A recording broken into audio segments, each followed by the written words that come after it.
right, guys, welcome for another edition of the Rock and Roll Dungeon. But today is going to be something special. We are celebrating our 100th episode today. Yeah. No, we didn't. Not yet, anyway. So we have to have a full house for this because this is the same the four horsemen that started this thing. So here we are. And to my right, as usual, I got Sea Blind, Mr. Chad. Hello, good morning, good afternoon, and good night wherever you are in the world. I got Dan the Danimal in front of me. What's up, everybody? Steve the Energy to my left.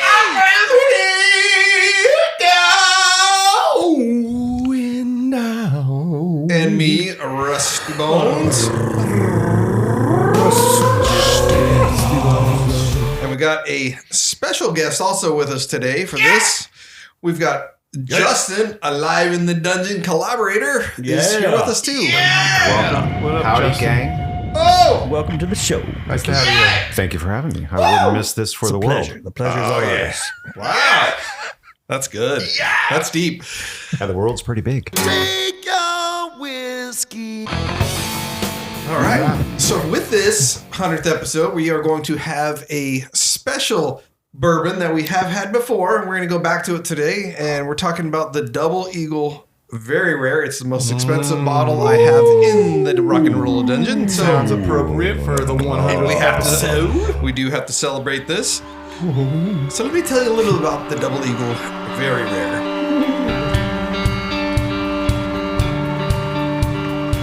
It's an ultra premium 20-year-old Kentucky straight bourbon from Buffalo Trace that is aged twice as long as a standard 10-year Eagle Rare.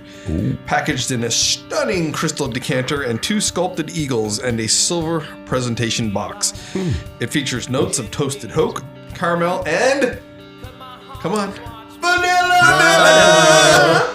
Ice, baby. Yeah.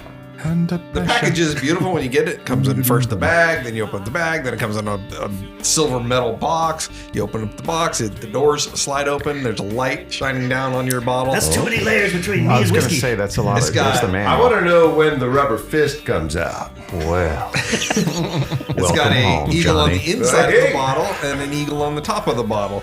So it's a very Lots of nice eagles. presentation as this whole thing comes through. Very American. The flavor profile, the extended aging results in a deep oak forward flavored, balanced with vanilla, caramel, dark chocolate, and cherries. So here's to 100 episodes, guys. Cheers to you, and let's go. You got me.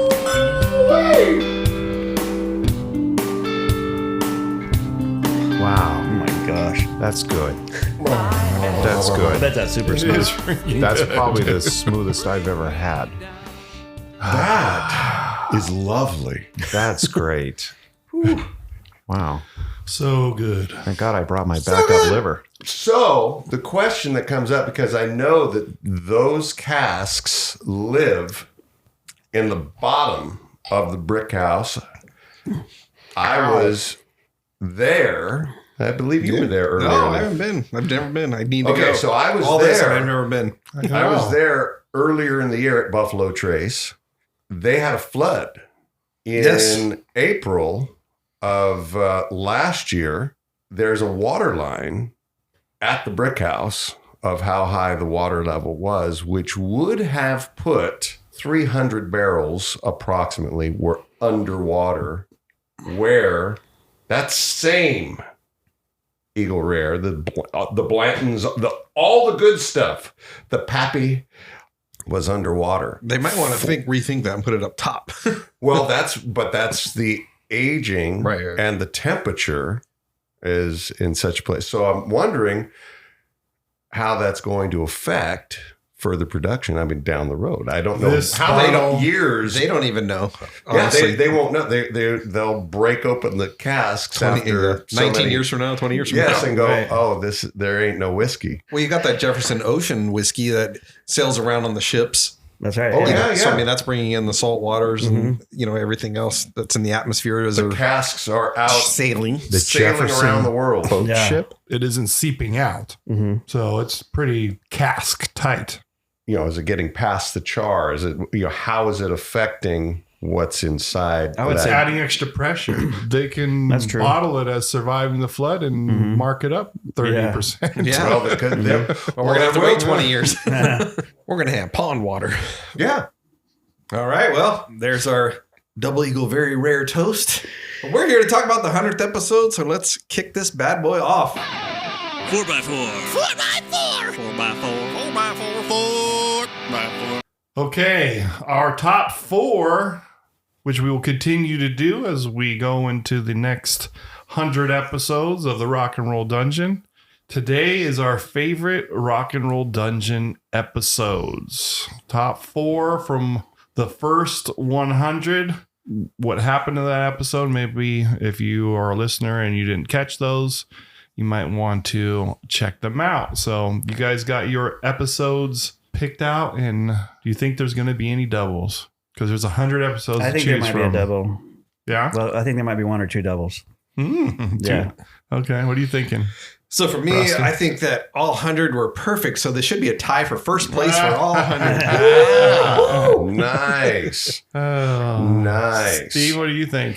I think that there could be a double or 2. I think so. Wow. I think Out of there's I've got a feeling there's going to be a Got a feeling.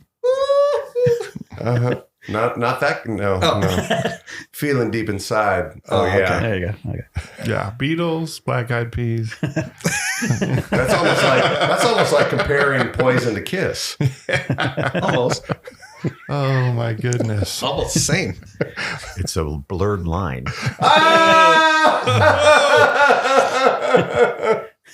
All right. You guys ready to go then? Let's Yeah, do we it. don't care what you think, Dan. Mr. He said. Oh, did he? chimed Oh, I'm in sorry. first. I did. Oh. Yes. Excuse me. All Welcome to the right. show, Rusty. All right. Number 4, favorite Rock and Roll Dungeon episode of the first 100 episodes. So keep in mind, you're making me eliminate 96 of these things. Yeah, So- get that in. One that just stands out to me, whether it's the best or not, I think it was good. It was fun. We had a great time. We brought in the band Sugar Fix, episode 39. This is the very first time they came in. Yeah. This was their first podcast that they've ever done. And when they came in, they were nervous. You could tell. We didn't have enough microphones either. We had 2 of them had to share. 2 groups of 2 had to share. So a lot of trying to get the microphone, speaking to the mic type of thing. Yeah. They did a great job, actually. The funny thing was, once we did the whole show and it was all over, we're taking pictures and everything else, and they just opened up telling these stories that would have been awesome. We were done recording, so it wasn't there anymore. But the stories when they were, like, the mics went off, camera goes off, then you're just opened up. I mean, they were just telling some funny stories about getting hit with the motorcycle and all this kind of stuff like that. It's like, oh, where was this stuff at? And we've had them in a couple times now, and when you look where they are then, that was in 2024. And then you look where they are now. I mean, they just finished. They played the NAMM show. They did Nuno Betancourt's Sanctuary. They're playing all over They the were at the place. Grammys. They're on the red carpet. The Grammys The and Grammys. then Yeah. Janie's Nuno was event. introducing them on the red carpet. Yeah. Hey, eyes right here, eyes right here. Sugar Fix, eyes over here. You say Sugar Fix. Sugar Fix. Right on. Nice. Mr. Steve, your number 4 favorite dungeon episode. Number 4 favorite dungeon episode. The greatest heavy metal band of all time. First one. Right? Numero uno. And the reason why it slides in for me at number 4 is we were still young and dumb and having a good time talking about rock and roll. But the Where it all debating started. and talking about it is where it all started. It's and proving that the Beatles are the greatest heavy metal band. The Beatles are the foundation of all modern rock and roll. Beatles. Everything started from that point. The band concept, everything. Personalities, All the- concept, Ab- cohesiveness standpoint, writing your own songs standpoint. Everything. everything. And then all modern music that we have today was influenced and branched off of that group of 4 knuckleheads. They are the roots. All right, Daniel, you're number 4. Well, mine even is further back than that. Mine is the phone version. It's not published. Ooh, the Lost Tapes. Nor will it be. Nor will it be. But I just remember Nothing usable because that on was those. pre-building the intro and building the bumpers that are between the spots. And I remember recording that. And, I don't think we all thought that it would be what it is now. We're just doing it for fun. I mean, literally. Still For are. sure. Oh, yeah, exactly. So, but I remember listening back to it and I was like, this is kind of cool to listen to this, I think there might be something here, so it's kind of nostalgic, to think about. Yeah, it's cool. Yeah. It's cool. Well, my number 4, and I'm going to be Steve today because I cheated. Yeah! I have actually 14 episodes in my top 4. That's the way we like it. My number 4 is the bonus episode series of best album releases of the 80s. That was fun. Bonus episodes 2 through 11. We did 1980 through 1989. They were all released outside of our normal episode numbers. Like I said, bonus episodes. So I want to draw some attention to that. That was fun. 80s is when all the music we love, or most of the music that we love, came out. That's my number 4. Number 3, Rusty Bones. My number 3 pick is episode number 18, the Supergroup Fantasy Draft. Yeah. So Well, that was a good one. we got to pick our musicians that were going to be in our supergroup. We had to name the band. It was 5 people we got to choose. 4 drummers, basically. Could be up to 8 guitar players, depending if you wanted a keyboard player or multi-musician playing person. Good one. We did a follow-up to it. I had Billy Squire in there because he's a guitar player and singer. He wasn't my singer, but he was still a singer in the band, but he just wasn't meshing with my group. So I remember having to trade him off. But You did throw him out. and it was a mutual feeling. Billy was okay with it. It was, Billy was tossed to the curb. Yeah. Time to revisit that again and see where we're at. Yeah. Yeah, very cool. Steve, Very interesting. number 3. Number 3 for me is I'm Steve being Steve is the bonus episodes of the 70s. Which is a whole lot of stuff because those go throughout all kinds of main episodes. Yes, they do. There you go. You're not cheating. You're not trying. That's right. Number 3. My number 3 pick is episode 65, Magic Power of Music and Movies, because we talked about soundtracks, and I really love soundtracks. Speaking of soundtracks, we recently had Mariko in the studio. I was listening to Dune 2 because she was on that one, and it's just crazy how imaginative Hans Zimmer is and all the stuff that he puts together, and the fact that Mariko is playing on that is super cool. So, but I regularly listen to soundtracks. I really like them. I think that was also the first episode where we introduced any kind of long form trivia when we were talking about the Triumph record, where they came out with all the guest musicians doing their songs. And that's now led to them going back out on tour. Yeah. Super So- cool. Hence the name of the episode. Yep. Magic Power. The Magic Power of Music in Movies. Which is a great Triumph song. All right. Yes, it is. My number 3 is episode number 59. Early Guitar Legends Battle number 1. Yes, we had Jimmy Page versus Richie Blackmore versus Tony Iommi versus Ace Frehley. This is the first time that we rolled out our criteria and talked about who are the better guitar players based on all these elements rather than just who's the most skillful. And we did Why Weren't They Bigger? Rainbow in that episode, which was fun. So yeah, number 59 was my number 3. And we did an album review of Phil X and the Drills. Same episode. Pow, right in the kisser. That's a great record. We rated it high. A lot of shackles. Okay, we're at number 2, Rusty Bones. Number 2 for me is episode number 9. So we're going deep back there also. Wow, yeah. And that's because we're talking about the mighty Van Halen, the greatest band. I can always talk about Van Halen. We can do that every week on the show, and people would get sick of it, but I wouldn't.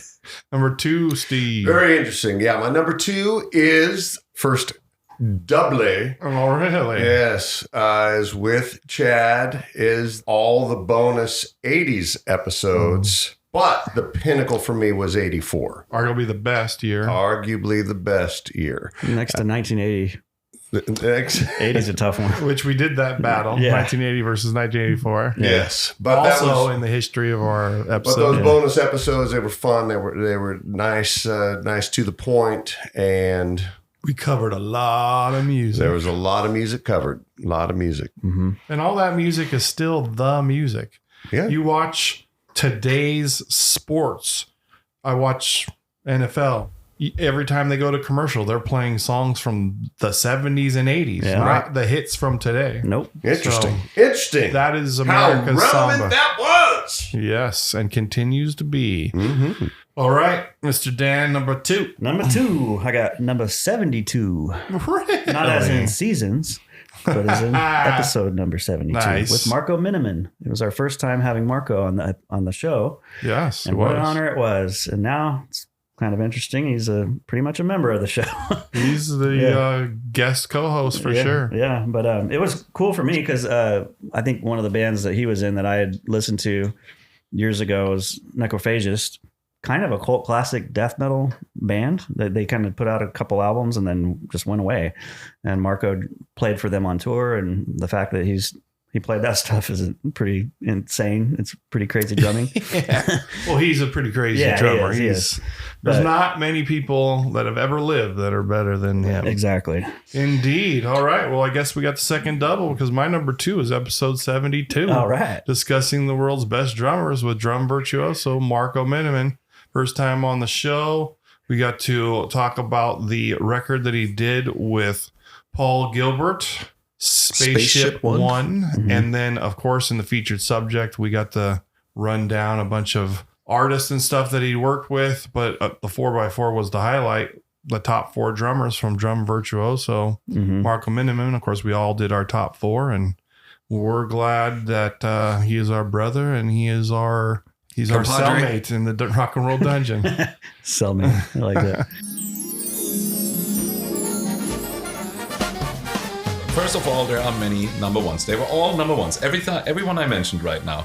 And here's like another list. There would be also Dennis Chambers. There would be my dear friend Simon Phillips. There would be Vinny Colaiuta. And how about Terry Bozzio? All those guys. Unbelievable. So, but Buddy Rich, I have to now mention, obviously, because he was, I think, literally the first full-on drummer, who... I mean, there was Gene Krupa before. There was Louis Belson and Philly Joe Jones. The great players. All fantastic players. There was something about John Bonham, Buddy Rich. That came with such command on the drums, but also with such self-confidence and driving a big band literally, and kind of being literally. like a leader. A lead drummer. Command and technique. And we did one of our favorite whiskeys on that episode too, Muckety Muck. Yes. Oh, yeah. 25-year-old Scotch. So that was Yes, we did. quite tasty. We've done that a couple times now. All right. Number 1, Rusty Bones. My number 1 is the most recent episode prior to this one. So I'm talking about episode number 99 with Vinny Appice, Marco Miniman, Modico. They're all here.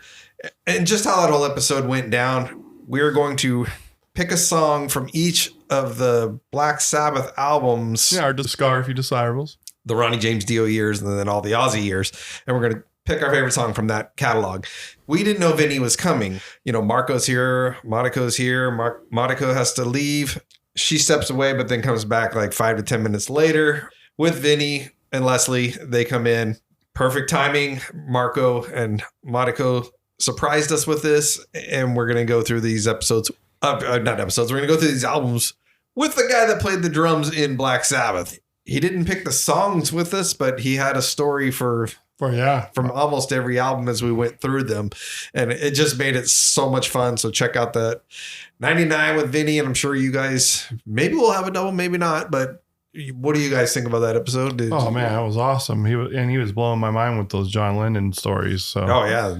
yeah, that Yeah, was no that was kidding. pretty special. Yeah. Yeah. Anytime you meet somebody that was connected to John Lennon, you're gonna be floored Right. because John Lennon nothing's higher for me in music. Steve Areno? Oh, yeah. Number one. Oh, yeah. And Steve, We were so sad that you weren't here last week for that.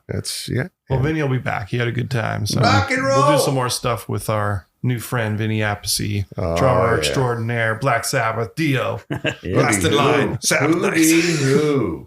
Well, my number one actually is another repeat. Oh. It is the Mighty Van Halen episode. Oh. I still remember a lot of the banter that has gone on, but the interesting it started all, didn't it? Yeah, the interesting thing that is still that still rings true to me is Dan's number one Van Halen record being Fair Warning, and Marco Minimums. and Marco's at a different time. And just having those two come together, because it was the gang up on Dan as three of us. So excited. Marco ruined it. I was so excited when As Marco three said, of four dentists picked Van Halen won, the correct answer. And Dan didn't even solicit that information from Marco. No. But when it came out, No, we don't he know was that. like Behind the scenes, he probably celebrating. yeah, I was elated. When So, Steve, you're talking about episode number 9. Episode And 9. it is a highly listened to episode as we were going through it. Ranked way up there back then. Yeah, I think it's in our top 3. Good energy that night. Yeah.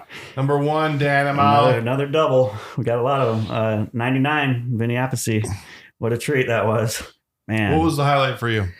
He's got a great sense of humor. It's kind of like a dry New York old school sense of humor. So it was just really fun to just chat with him. Like this show always is. It's just a hangout, which is really cool. It's Right. not, we're not putting anybody on the spot. We're not throwing any oddball questions out there. We're just like, hang out with us. Drink Yeah, some. we're not trying to capture some sort of viral moment that No. appeals to other people. What we do in the dungeon is hang out. Mhm. And if we can create that environment, then we've won that Yep. episode, you know? Agreed. I'm sitting in one of the dressing rooms. I think it was the first show too. I'm sitting there warming up, and I'm kind of nervous because we're playing songs that we haven't played. You know how it is. You don't have them under your belt, a couple gigs yet. So I'm like, oh shit, I'm thinking everything. All of a sudden the door bursts open. There's Ozzy with his makeup on, his highliner, just runs in. Vinny, that's what he sounded like. I said, I got it. You don't know where to go. Let's go get the tour manager. So you learned to speak Ozzy over the years. All right. My number 1 is also a cheat, but it's kind of a 2-part. Well, it is definitely a 2-parter. The featured subject was a 2-parter. It's episodes 78 and 79. Echoes from the Dungeon, the albums that made us, part 1 and part 2. It's an We went honorable for through me. our top 10 records that basically made us who we are as musicians, as music fans, in the early formulation of who we are. It was great to hear all of those selections from you because it opened a window for me to learn more about you guys and how you guys came into music and those early albums that touched you. I think that's also one of the first times we broke out a little tequila. It was cool. Yeah, I believe it was the first tequila. It always was whiskey, and that was Sincoro. Yeah. Well, that's our. Anybody have any other honorables they I want think to my throw honorables out there? were mentioned, but I do, there was one. That was episode 41. It was called All Killer No Filler album releases. Basically, just went through albums that we feel like no track you can skip. That opened me up to some new listening opportunities. Cool.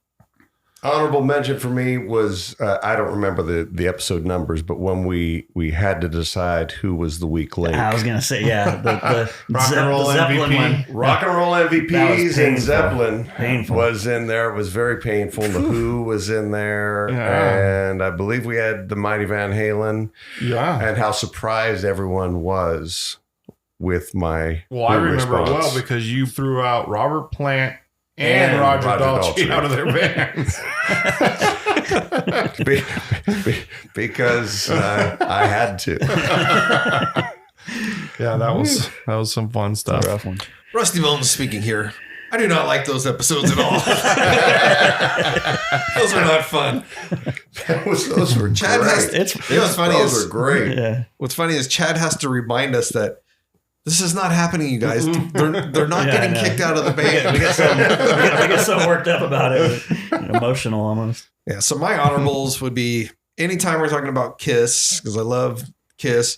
Which we got a lot of And we did episodes of that. 52, 76, 95. And then anytime we're talking about Van Halen, we've done the first 6 albums. We've done the David Lee Roth, Sammy Hagar battles. We did the ranking of Sammy's albums. We did the rankings of David's albums. So any of those. Yeah, and we would love to the listeners to hear what your favorite episodes have been, and what would you like to hear us talk about more? Rusty's Rants. Get their act together and get back together. Rusty's Rants. Oversaturated. All right, guys, we're going to do something new. We're going to introduce in 2026, talking about Rusty's Rants. So I'm just going to rant about different things. Oh, boy. And it could be... oh, my goodness. This is going to be good. And it could be literally anything. It could be movies. It could be music. It could be tipping. It could be anything we're going to talk about. But today, we're just going to do a kickoff and just get this thing warmed up. My first rant, what qualifies to be on the show, because we are mostly talking about hard rock and metal, even though we do bring in other music. We always get mixed up in the music of what genre these bands fall into. So today we're talking about Journey, REO Speedwagon, Foreigner, and Loverboy. Like, why aren't they allowed on the show? They're allowed on the show. Don't get me wrong, but I'm saying, like, we can do album reviews, we can do discographies, we can do all that stuff about them, but yet, yes, which is prog, which is amazing musicians.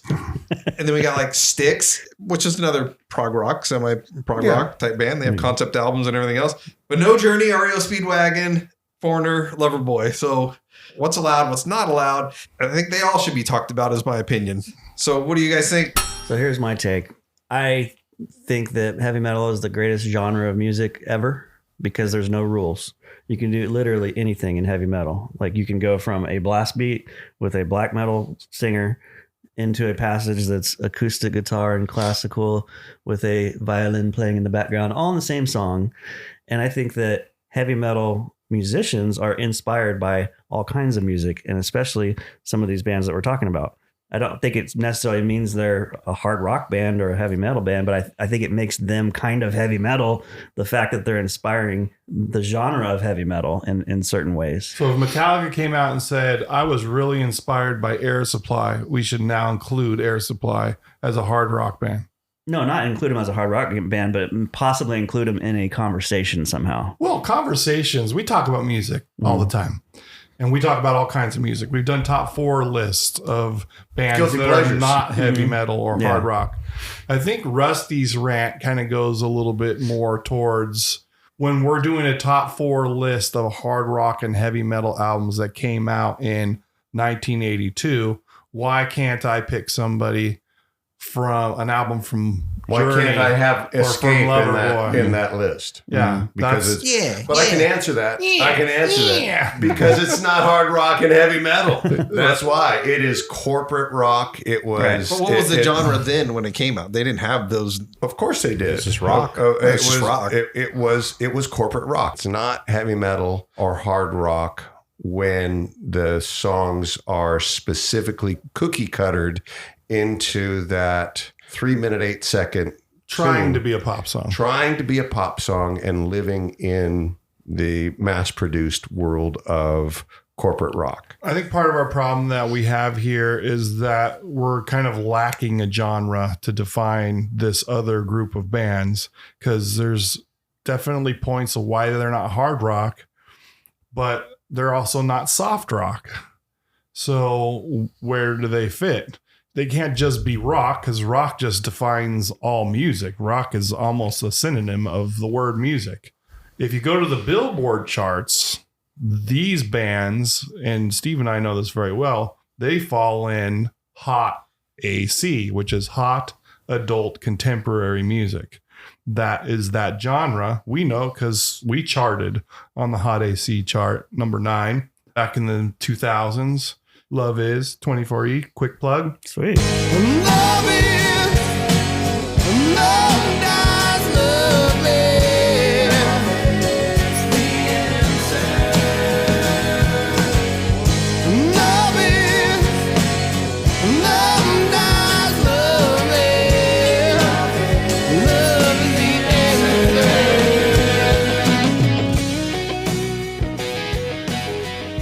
the chart that has that style of music on it. Hot AC. There you go. If we are looking for another ulcer for the dungeon, sure, let there be a hot AC ulcer. So the final words are, it's called the Rock and Roll Dungeon Podcast. We're talking about rock and roll. So anyway, just getting that off my chest for this. Well, I'm glad you got that off your chest. You feel better? Not at all. This is the featured subject. All right. As usual, this is our 100th episode. We will do our featured subject, but our featured subject today features, again, our friend of the show and collaborator, Justin Caldwell. How you doing, gang? Thanks for having me. Thank you for having me. He's going to be representing all you listeners out there and bringing some questions and stuff that have been asked and roll us through some of the history of the Rock and Roll Dungeon. So, And what an interesting history it has been. thank you. Because the very first episode of the Rock and Roll Dungeon podcast premiered on March 31st, 2024. You are now 100 episodes deep, listened in over 50 countries, wanted by every state in the union. You're hosted some great guests, and you've amassed a great following. All right. Congratulations to the four of you for Thanks, 100 Justin. episodes. Thanks, man. Thanks. Thank you. But, take us back maybe to early 2024. And whose idea was this actually? I think it was a random thought like that we had, because I think initially it was Rusty, Chad, and myself watching documentaries, and then Steve joined us a couple times, and then after the documentary was over, we'd get a conversation going, and we'd talk a little bit, and we were like, "This might be cool to record this," And so the first episode we literally recorded on an iPhone, and then listening back to it, I was like, I think we might have something here. This is kind of cool, So I think that's how it transpired, but maybe you guys have a different perspective on it.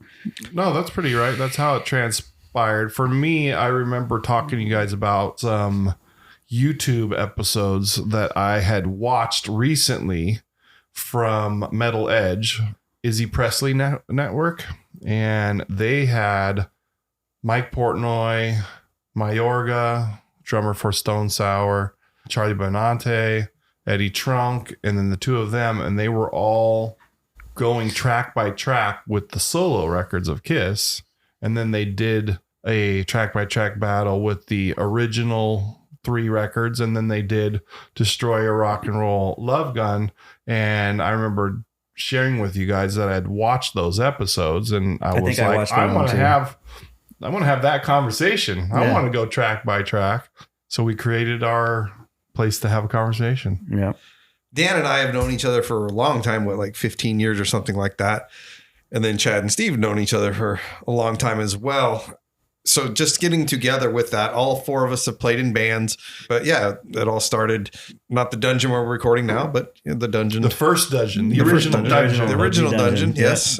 Which The is pilot. more like a band room type environment with every instrument in there under the sun, and then room some. too. I mean, it really was just watching the documentaries, like Dan said, and then turned into, we should record this, from the banter and the laughter and the agreements and the friendship was all coming together from music put us together. Yeah. Rock will keep us together. Yeah, it keeps us together. Sing it, Tanil. So my recollection of the beginnings were started in the dungeon as well. And it was just, what can come out of this? What do you think? Who knows? Who's going to listen? Well, at least there's 4 guys listening while it's live. Thanks, Mom. Yeah!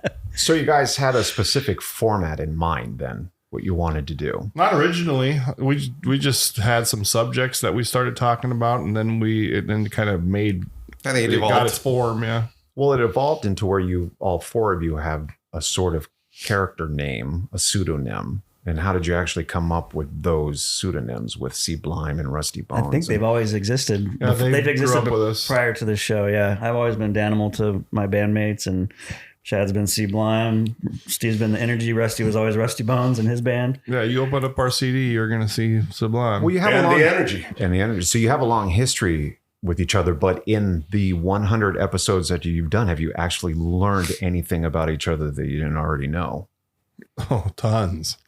I would say so. A lot of it's about the music too, you know. I mean, I've known Rusty for a long time, so, you know, but there's still some stuff, some of the beginnings back in Maryland. And I think for me, a lot of it's in relation to music, you know, learning about how certain music affected and influenced all of these guys most of the time, I would say. But then there's some personal, you know, like personal life stuff too that's fun to learn about, like how Steve, or the story about the Who tickets? No. Oh wait, was that? So there was what was the other story where she passed out? Oh, that was the wild Down turkey. goes Frazier. Down goes Frazier. Down goes Frazier. That was Tammy and I at a Halloween party. Yeah. That's right. Wild turkey said, "Honey, don't do that." And And tequila makes her clothes fall off. Well, and tequila does make her and draw the line. And draw the Mr. line. Adler's getting lucky. Yeah, and I'm glad I was able to expose my wife like that to the world. It's It's a good thing she doesn't listen. It's a good thing because I've done enough to put myself in the shed more than once.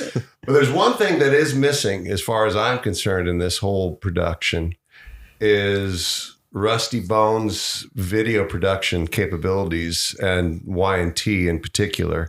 And there's a video that's somewhere out in the mists of time, Summertime Girls, that has eluded viewing, and I don't know if it's something you got to dig that thing up. There was some production of Summertime Girls with Rusty Bones.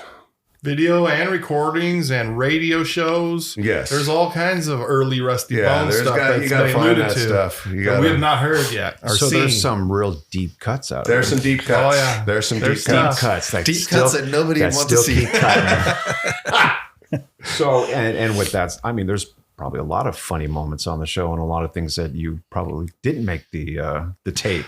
There's a lot on the floor. There's a lot on the floor, There's on the literally- cutting room floor. There's Anyone literally that one stands out? Well, there's one that Chad sent us. I literally listened to it 10 times in a row because I kept laughing every single time. And it was in relation to the 7-inch. Yeah, Rusty's new 7-inch vinyl that he Exactly, got, yeah. and the turn it took. and you know what? We're gonna play that for you right now.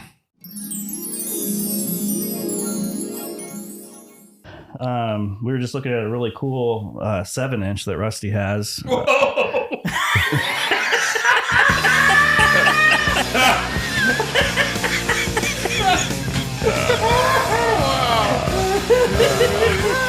I was about to say it's a really cool package.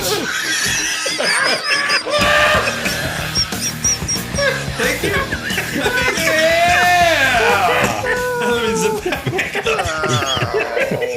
You guys, check this out. Wow, That's fantastic. and the fact that it was so unintentional makes it that much more funny. Oh my god! Welcome to the rock and roll dungeon. Yeah. Oh my god. Very cool packaging. 7-inch EP. Comic book. So it's extended. Extended P.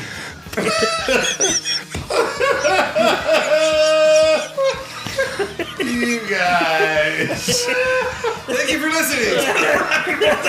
That's it. We'll see you next time. Oh my god. Okay.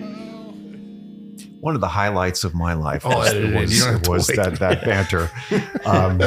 The show, as it evolved, you started to have some really cool guests in here. And it was amazing, at least for me, to hear a non-PR approach to answering questions. It was just a bunch of friends sitting around.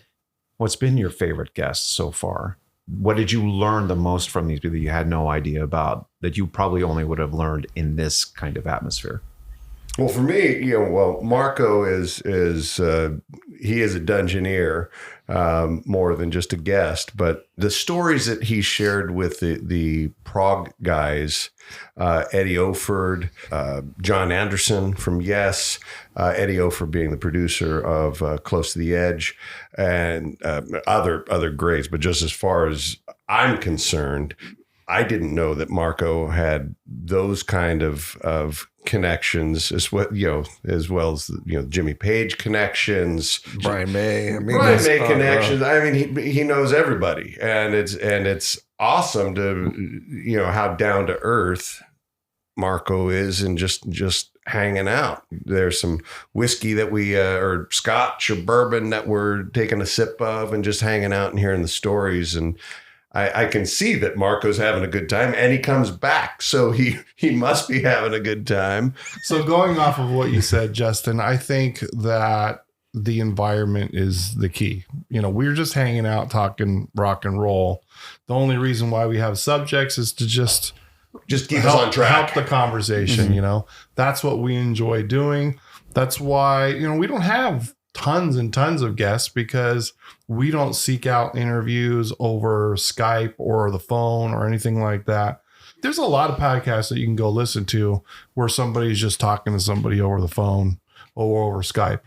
What we get, I think, that's different from the musicians that come visit us is it's a casual environment. It's a looser environment. We're sipping whiskey. So I think we get a different vibe and different stuff from the artists. Well said. Well, the atmosphere is great. I mean, what is the history come out and of see this it, room? Guys, anybody's welcome. Just Rusty, give us what is the history of it's this room? I went back to this guy's place in Virginia. We're just hanging out, and he has a bourbon shed.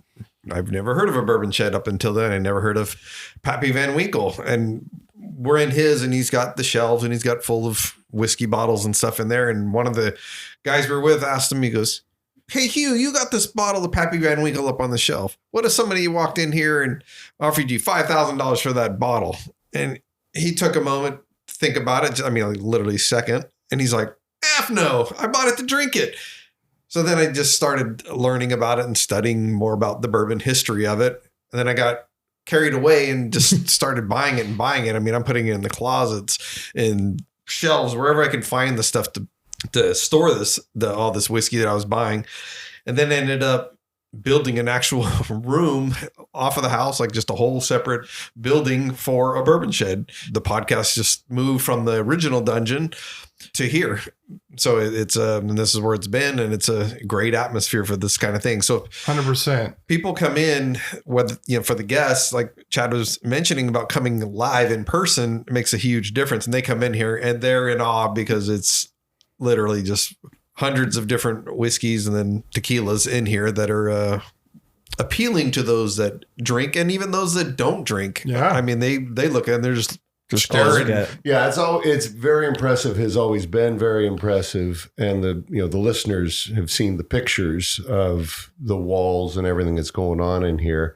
I hate saying the lure potentially for visitors that come in, but it's definitely a destination. And I think it's, once you're in here too, it's pretty cozy. Being exposed to some great stuff and just the whole vibe of the room it's a beautiful thing. For us, we really appreciate it, obviously, because we get to partake in all of these whiskeys per episode. But hey, a little factoid that our listeners might not know: Rusty's been inspired to do this Bourbon Shack for a very long time, but when we recorded episode 1, this building did not exist.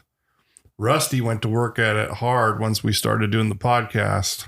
And now here we are. Well, this podcast has afforded me to be able to do this. Is that true? Is that right? I need to look at our accounting. Is that true that when we did episode 1, this wasn't here? I know we were in That's true, yeah. I didn't. Okay, so I have learned something new here. I thought this was. He had all, like he said, he was storing it. He had the plan. But it was starting to do that was the thing that that was that last straw. I learned something new right here. That's beautiful. The room grew with the podcast. Whiskey and rock, they just go together. Yeah, yes, they do. There's a song somewhere in there. There's at least 10 songs already. Somewhere in there. That's right. Well, now you started in early 2024, went into 2025 with some highlights. What were some of the highlights of 2025 that actually stand out the most to you? So these four, I should say, characters, but then even beyond that, just bringing in these guest musicians. I mean, from Monaco, a world-renowned cellist, what's that got to do with hard rock and metal? A lot. I mean, the band she's played with, not just Hans Zimmer, Andreas Bocelli to Madonna, Prince, all that stuff. But she's also done Guns N' Roses, Slipknot, like all these other bands as well. And she loves music in general. From that to Marco to, whoever comes in, the friendships, and they're real people. They're not, up on the stage where they have to put on a show. Just a cool vibe to see how they're all real people. So it's been fun. What it feels like to me, because I haven't been actively in a band in a long time, but the thing I liked about being in the band is kind of like the brotherhood of it. Like, group of dudes get together. It's just that like camaraderie and that an artistry you're creating together. Yeah, we're creating, and it feels like we're a band, kind of, in a different kind of band. We are a band of brothers. Yeah, a band of knuckleheads. So that's what one of the things I really like about it. Well, now 2025 also saw the first live event of Rock and Roll Dungeon. Yes, we did. Justin. Well, thanks to everybody, and I personally want to thank everybody who collaborated with that, all the way from Marco to Nuno to all of you guys. And it was in Sugar Fix. Jerry Dixon of Warrant. He's still waiting for me to get him his coffee. But to be able to put on our first ever only Live in the Dungeon episode was great. And then when you have people like Nuno Betancourt, which is, this guy's finally getting his due. He just won a Grammy. He's everywhere, back to the beginning, playing the most songs out of anybody there. He was called the MVP of that thing. His Sanctuary that he just did. He's going on tour with Def Leppard. He's also touring with Motley Crue and Tesla. That guy is so highly sought after now. I don't know how he has any time of the day. And he still makes time for us to do a show with us and the other great musicians, along with Sugar Fix playing their own set, which was awesome too, because they've been in here a couple times, I mentioned earlier in the show.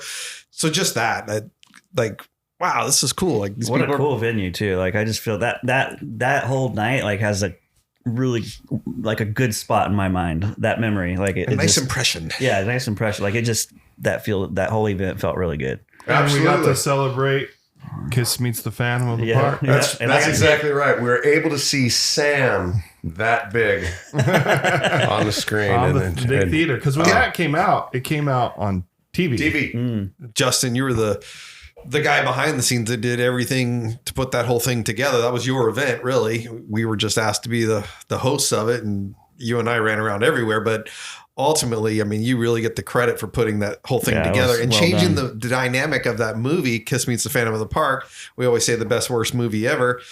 And the crowd there getting into this movie with the cheers and the interaction from the crowd that was put in place for that movie was hilarious. So we're just screaming at the screen, cheering or boo, whatever whoever showed up on the screen. Yeah, kind of like the Rocky Horror Picture Show. So I mean, even when we got into the movie aspect of it, like the whole night was just amazing. Like, it was fantastic. It's true. We even had a Chopper show up. Chopper and I can't remember the gal's name, but Dirty D. Oh, that's right. Dirty D. That's right. Chopper and Dirty D. Like, it was awesome. Yeah. Gene Simmons was there. Not really, Simmons but was there, which was odd because when those two first showed up, I had immediately said, those are going to be the winners of the contest. And then I realized that the prize that we were giving away was for the place they work at. So it really wasn't a prize at that point. So then I had to change gears and say, I got to find. And that's when our two KISS members showed up in the makeup. And I said, those are the ones that are going to win. They were all done up. They put a lot of effort into it. So a lot of effort. I mean, put a lot of effort into it. Yeah, it was cool. Everybody who put effort into that, we just extend our thanks again. We do. It was a wonderful evening. But it shows you how much atmosphere can dictate. You could take the worst movie ever, but put it in the right house. Right context. Yeah. That's the best thing. Kind of like the podcast, right? Yeah. Indeed. Yeah. Indeed. Worst four dudes ever, but you're in the right building. You just That's right. But obviously, 2025 marked some lowlights, if you will. We lost some people along the way, and I know that affected a lot of us because we were huge fans of a lot of these people.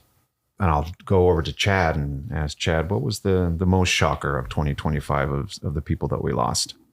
Well, Ace for sure. And because it wasn't expected and it happened literally a couple weeks after we did the Celebration of Kiss live event that we just talked about. So it was all fresh in our mind. And apparently he was struggling with the fall during the time we did the event.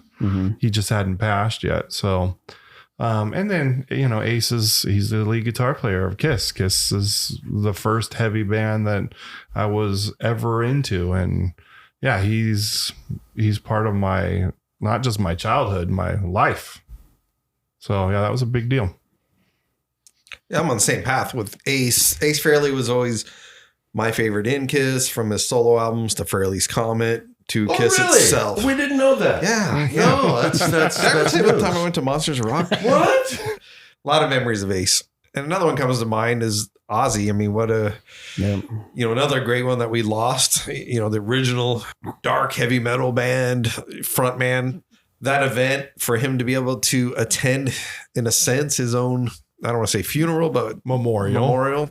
What he's done for music, even reality TV. I mean, it's a lot. Yeah. I thought Brent Hinds was kind of a shock. I mean, he was already out of Mastodon, but just the fact that he passed, I mean, fairly young age. I mean, I think. Yeah. Well, it was an accident. Yeah. Motorcycle accident. So, I mean, that guy, awesome guitar player that I've always thought had a very unique approach to the guitar, played like hybrid picking.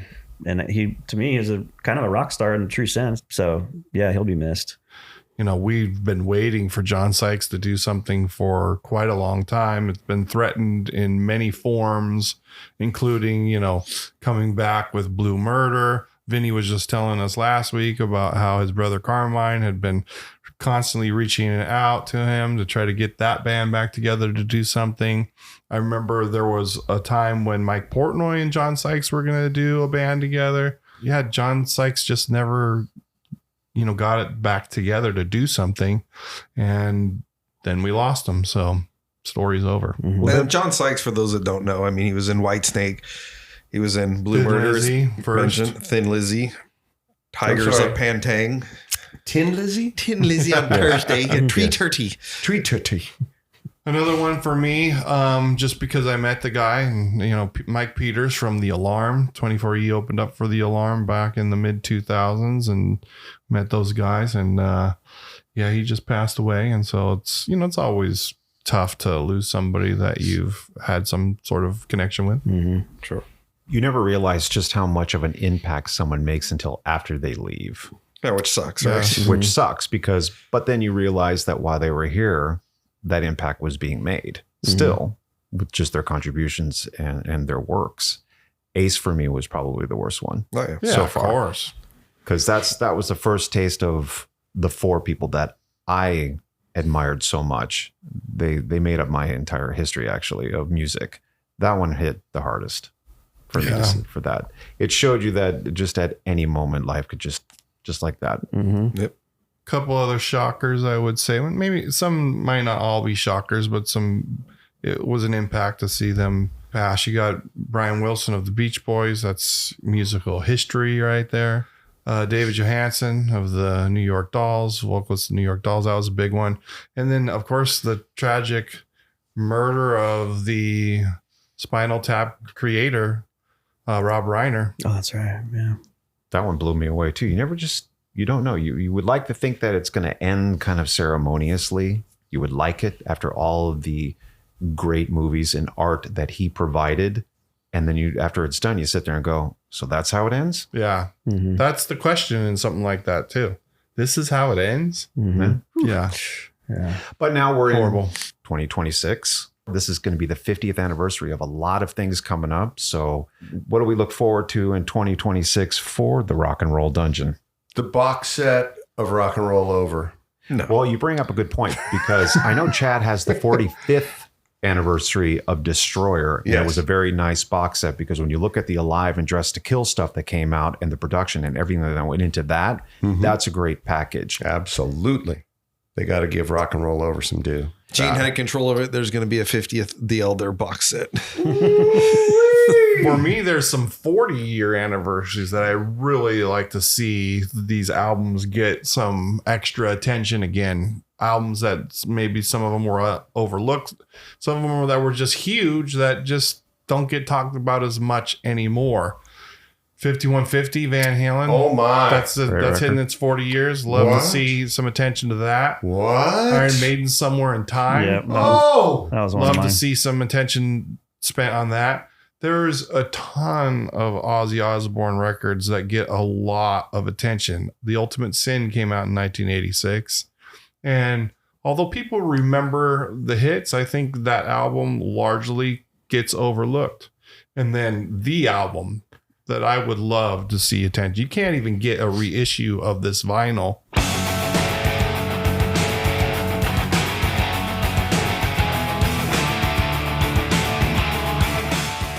Queensryche, Rage for Order, 1986. I would Come love on, give it something. Do something. Give us history of Queensryche in a box set for Rage for Order. Would love to see that. Outtakes, you name it. One of the greatest records ever. I would Rage like that for too. Order. And I would like Rain and Blood, Master of Puppets. Master of Puppets, though, It already had like it a has a lot of box attention. sets. Yeah. May Probably 23rd, several. and you guys didn't bring it up, but that was Poison's debut. Why, look what the cat dragged in. You two should take it on the road. We're gonna. I want action. Got it right tough for that band. Oh my gosh. And the I think I puns keep just coming. shat my pants. Why, look what the shat dragged in. Oh, that's nasty. That just creates an image I don't want to have. Well, you should see that record. I want Another action image I don't want to have in my head. Oh, The door's always open for other guests. There was one guest that you can have in here. Who would it be? All right, so that's a open-ended question. Are they alive or have they unfortunately passed away? And I have both answers. right. So just Well, curious. give it to us, Rusty. Yeah, give it to us. I too also have the unlikely guest and possible All right, guest. perfect. So the alive guests, I'd love to have Kiss in here, even though we've heard the stories many a times, at least we have in here. Paul, Gene, even Eric Singer and Tommy Thayer could be there. Peter can come in too as well. But you know, Everybody's welcome to the dungeon. Bruce, come on, like it, Bruce would be awesome. it would be awesome. Just drive down from Vegas, Bruce, and hang out in You're the not that dungeon. far. We'd love to talk. And then another one that would be cool that's still with us today would be Sir Paul McCartney. Now, why? I mean, it'd be just to see Chad and Steve's face, him walking in. If I could surprise them like we did, Marco did with us, that'd be awesome. I mean, what a legend, what a If you want to have a history. good interview, don't surprise us. Oh, I think it would just come out, man. I think you guys would have plenty to say. I'm not a fanboy per se, but Paul McCartney could change that. Yeah. So that would be cool. That's on the live list. Passed away list. I'm going with Eddie Van Halen, my favorite guitar player in my favorite band. And then one person that's not in the hard rock heavy metal vein that I think Chad was the only one that got to see Prince would be to have Prince come in here, but only if he would open up and talk, because he's a pretty soft-spoken guy, but it'd be some pretty good stories coming out of him. And it would be pretty rare because he hardly ever did Right. interviews. But it might be different because he'd be here and he'd say, oh, wow. Yeah, I'm right over. You've got whiskey. I'll be here. Yeah. That'd be an interesting interview for sure. For me, I mean, there's some, I didn't pick any passed away people, but some unlikely guests that I would love are right in line with what Rusty just said. Paul Stanley or Gene Simmons or Paul McCartney or anyone in Metallica. Love to hang out with any of those people in the dungeon. Now, possible guests that we'd love to have and maybe on here soon. Are you listening? Michael Sweet. Love to sit down with Michael Sweet. We have I think a lot in common. And Jeff Tate, lead singer of Queensryche, the classic Queensryche singer, Jeff Tate. Cool to have Dave Mustaine in here. Talk about his new wine business. That's a lot more likely too. I mean, he's local. Yeah. Well, I think he's got Semi. a new house now. Yeah, I He's think in Arizona now. Arizona or Tennessee. I He thought was it was Fallbrook. Tennessee. Yeah, it was Fallbrook. Yeah, for a long time. Real close to us. He lived in Elsinore for quite a while too. Mm-hmm. But we haven't mentioned the mighty Led Zeppelin. So if we could pull John Paul Jones in here, talk a little bit. You'll see the energy in fanboy mode there.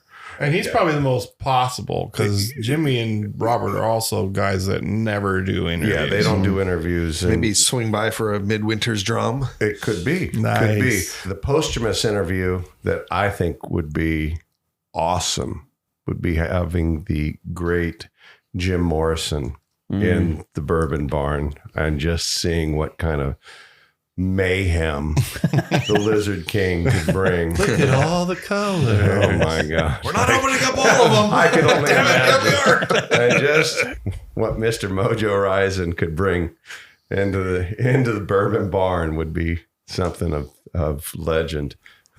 Well, let's hear from the listeners. Who would you like to see in the dungeon? Well, I mean, most of the feedback that I have seen has been very positive. Everyone seems to be on board because I think you've already established that. It's a nice place to hang out. It's not pretentious. Sometimes you like to go. Sometimes you just want to come to the And we dungeon. know your name here in the dungeon. So, and with that said, it's been an honor to talk to you guys. Looking forward to what's going to be happening in 2026 for the Rock and Roll Dungeon. But thank you very much for having me. Rock Thank you, and Justin. roll. 100 episode, you 100. guys. Wow. And the one thing, like, Woo! Let's take another drink. yeah, cheers. Cheers. So the one thing that I'd like to toast too that we just toasted is you guys. I mean, if it wasn't for you guys, the show wouldn't exist. It's just the fun, the friendship, the hang. And of course, most important, the listener. I mean, the people that are out there listening to the show. Thank you to all of them. Thank you for listening to the Rock and Roll Dungeon. Until next time.